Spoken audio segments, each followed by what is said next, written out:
Hi there. Why do we always spend money like more money is coming? Did you know that that's the genesis of the problems that we have in money? In fact, it should be the other way around. We should be spending money as if this is our last income ever. Many professionals, many C-suite managers, many people who earn six-figure are usually chronically having money problems. Why? So at this point, I would like to ask you, do you have an income problem or do you have an expenditure problem? If the latter, then it's probably the reason why you always don't have money.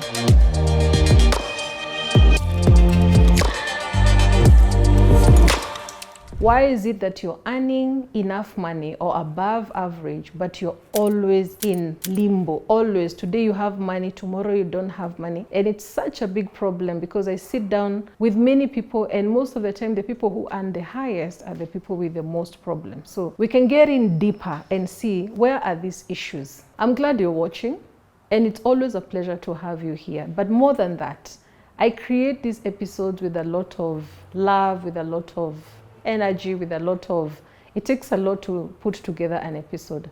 I would like for you to comment, to share, to also subscribe so that you can help our channel grow. And as we go along this conversation, I guarantee you that your money life will never be the same again. I guarantee you, you will change. Even I, who talks about money, I began my journey 5-6 years ago. I was struggling just like you. I was struggling with so many things. I'm earning because I'm hardworking, but at the end of the month, I'm not seeing what I'm doing other than saving in the circle or maybe in the bank. I didn't know much. So my journey began just 5 years ago, and this far I have come, I've realized it ain't that hard to become wealthy. It's not even that complex to understand money. Money loves good masters. Money has a language. Money has a code of conduct. There's a way we are supposed to behave around money. Look around the people you see with a lot of money and ask yourself, what do they do different? Why are they always blessed? What principles are they putting together? They say, if you want to go somewhere, first of all, find somebody who is already going there or has gone there. Don't take advice from people who don't have what you want to get. So let's get into it. Why do high-level professionals, C-suite earners, have no money or they're broke all the time? And the number one reason I found is investing in dead assets. Buying land, not knowing what you're going to do with this land, but because they have announced that there's a land on offer, somewhere far, somewhere hidden, you don't even know the location, you put your hard-earned money and put in that land. What you're doing is freezing your capital. And remember, this capital is your money, like soldiers you're supposed to send into the battlefield. I always say, if you're sending nothing at the end of the month, so who is working for you? So consider deeply before you put your money in that land. Find out, is it going to be bringing cash flows? How long? When? Will it beat inflation? Will it be market-beating return? After you have ascertained that, then you can go ahead and buy the land. And now to make it worse even, to add salt to injury, some of this land that people buy, they buy through debt. So first of all, you have a loan, you're paying a certain interest, and then on top of that, you buy a dead asset. So you not only have frozen your money, you're also losing on interest on a monthly basis. Compounding interest is very interesting. You're either paying it or you are earning it. If you don't stay on the right side of it, then you're gonna be getting more poorer and poorer by the day instead of getting richer and richer by the day. So that's the number one thing. Avoid buying dead assets.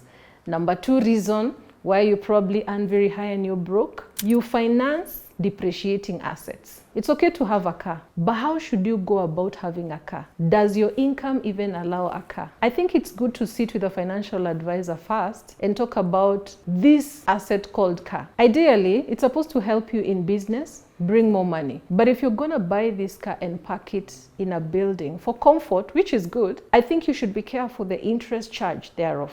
If you can finance it even 50% and then the rest, the bank charges you whatever interest, that's okay maybe.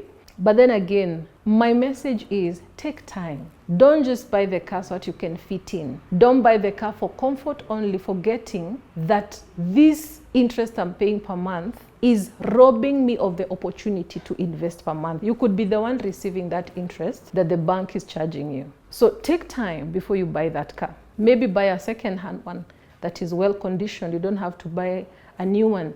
And then maybe don't go the sporty way immediately. First, build your finance foundation. So this is a common problem I've seen. And if you've already bought a car and it's draining you, I'm gonna be very honest. The first time I bought a car, I had just gotten this managerial position in a big brand. And there was all this fuss going on where people were just buying cars, and the culture of the place I was working was, if you don't have a car, then you're not making it. I was just 31 and I don't have a family. Even the whole comfort thing was a foreign language, because I was doing just fine, getting my matatu, getting to work on time, coming early. I wasn't living very far from the city, but I caved into peer pressure.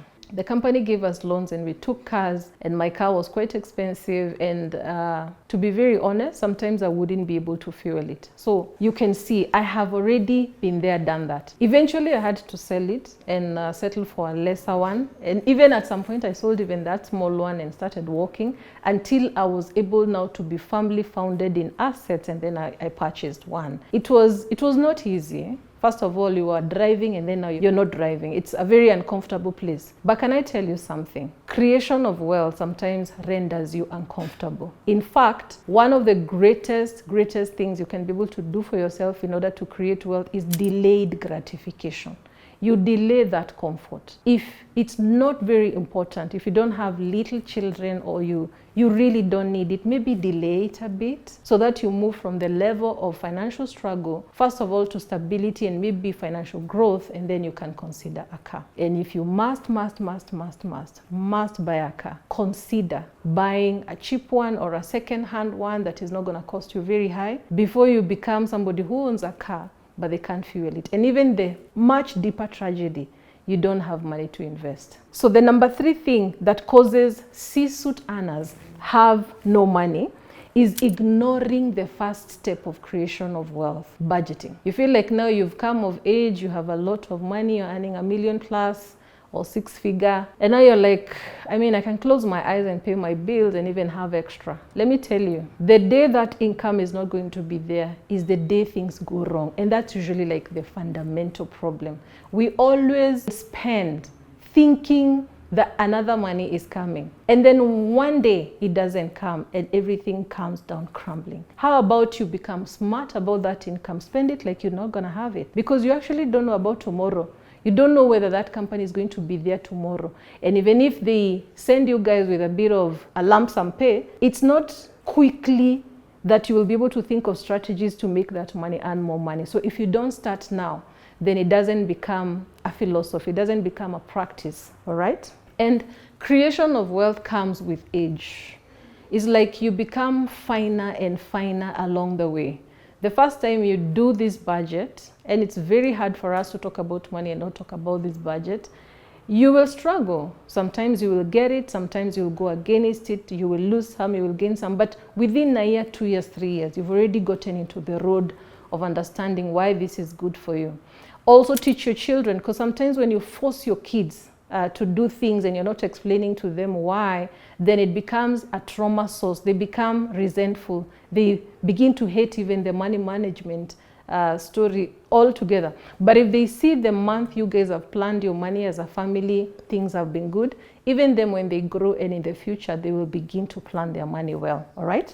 Now, the number 4 reason that many C-suite earners or high income earners don't have money, they lack boundaries. And I'm speaking to the church, including myself, when I say boundaries is the fundamental thing that we need when you're earning high. It's very important for you to ask yourself, according to me and how I feel, how much should I be able to give maybe a loved one or a person I'm getting to know in love? I'm avoiding to go deep into that because I'm not a relationship expert. But I can tell you a lot of people get into these relationships and the quick thing they do is to support the other person. It's okay to support, but do you have a boundary? Do you have a limit? It's okay to pay school fees for the other person. It's okay to even bless the people who are less fortunate. But are you doing that at the expense of your own empire? Is your empire strong enough for you to be able to do that? And I'm a giver. I believe the first principle of the God economy, or how God blesses people, is the way you're giving. The Bible says that seed time, as long as earth shall be, seed time and harvest shall never cease. However, it requires wisdom. You have to apply wisdom. And at this point, I feel like it's important for me to put in how important it is to pay yourself first. It's not the topic for today, but if you have already paid yourself first a certain percentage, even when you give, you're covered. You're not giving your seeds. You're not giving your very fertile seed that you should return to the soil. So put money boundaries. When it comes to love, do I give and how much? When it comes to my sisters, my siblings, my brothers, my nieces, my children, whoever it is that I have a blood relation with and I feel this soft spot and I need to help them, how much should I give them? And what should I fulfill first? Even the bank, before they give us money, if you need a loan, they take you through some checks. They want you to fulfill some various things before they give you money. They don't just dish out money, and that's why they make money. Even you operate like a bank. God has blessed you. You're a steward of God's wealth. That wealth is for God, I know, but steward it correctly.